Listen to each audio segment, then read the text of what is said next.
I think that's something everyone in the room can agree on, and I hope we can see in the next 10, 50 years or so some sort of direction. Somewhere like the Victorian legislation is a good first step where Indigenous communities are getting some say in how their heritage is being managed, but I think we can still do more. This is obviously a very passionate topic, and we can probably talk all day, but we've got to keep moving along to the schedule. So next up is going to be Darren. Darren Jordan is also from my team. He's going to talk about potential archaeological deposits in the New South Wales system. Good morning, everyone. I'd like to begin by recognising the traditional owners of this land and elders past and present. This presentation is about pads or potential archaeological deposits, specifically how they are represented and registered in New South Wales. More generally, however, it is about the contrast between standardised approaches and individual expressive choices. The theme of this conference is about scale, and this session contrasts an Australian national scale to state-specific approaches in legislating heritage and archaeology. The discipline of archaeology is often scalar in its approaches, with comparison possible at many levels. Concepts of space in archaeology are usually tied to material, and it is by the examination of material culture in space and time that archaeological questions are posed and answered. To this end, a variety of methods of approaching concepts of space and time have been explored, with scale being the determining factor.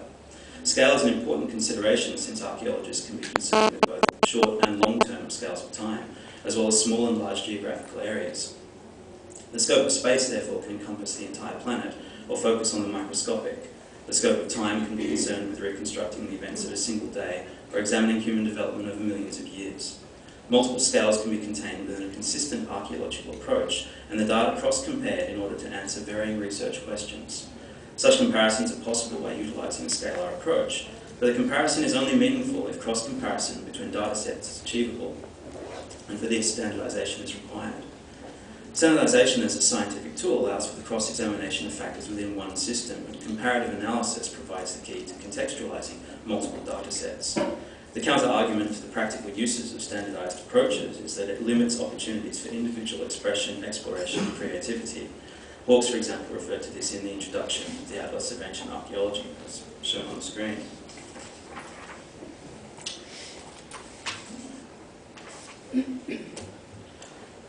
Much has changed since the 1974 publication where those quotes came from. The development of mapping technology, specifically spatial data mapped through GIS, has led to a global approach providing easily compared information at varying scales. The Ames Register of New South Wales sites, however, has not embraced the changes in technology, and a lack of editorial review has led to a variety of individual approaches to site recordings.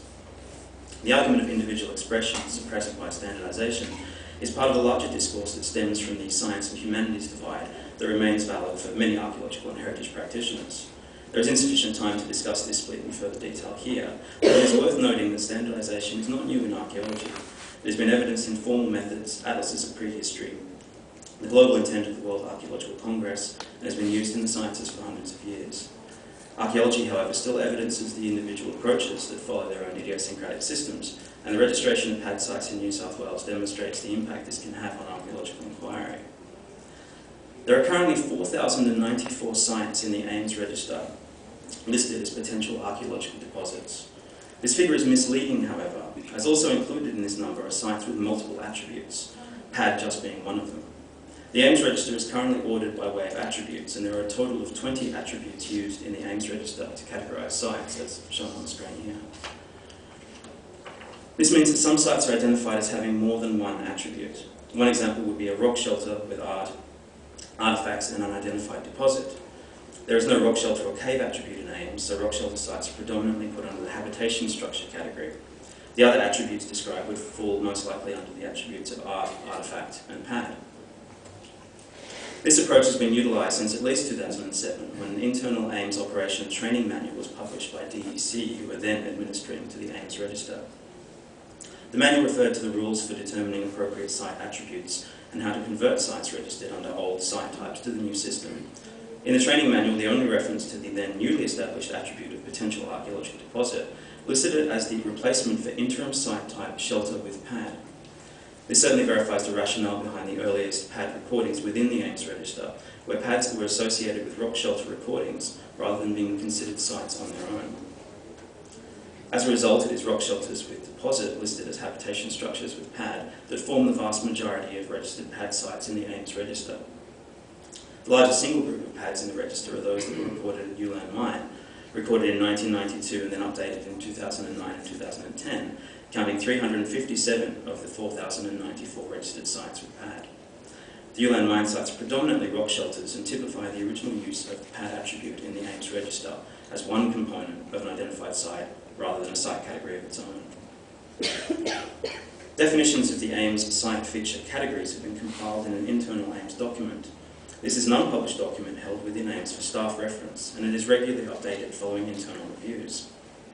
The definition for the site feature pad in the 2012 version of this document listed it as an area where artefacts may or may not have been identified, where further subsurface artefacts and or cultural materials are thought likely to occur. A pad on its own with no other attributes in the Ames register is, by its very definition, not a site, but rather the potential location for a site. Just as it may potentially be a site, it equally may not be anything at all. As the possible content of the registered location derives from its subsurface content, the only way to determine whether a pad is a site or not is to undertake subsurface testing. In consultant archaeology, a registered pad becomes a trigger where an area is being assessed for heritage value, as is any site listed on the Ames register. OAH is the current organisation that maintains Ames, and the register is cited by OAH as containing data about Aboriginal objects that have been reported to the Director-General, Department of Premier and Cabinet, and about Aboriginal places that have been declared by the Minister to have special significance with respect to Aboriginal culture. Pad sites with no other attributes could not be described as either Aboriginal objects or places, merely the possibility for them.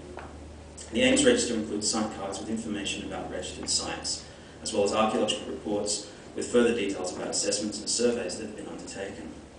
The records of the register demonstrate a wide variance in approach towards the registration of pad as a site. In some instances, archaeologists have noted within the content of an assessment report that an area has archaeological sensitivity. This is aligned with the report's predictive model, for example, predicting that sites are likely to occur in areas of flat gradient within 50 metres of a permanent water source. If a high level of vegetation cover at the time of the reported survey inspection led to a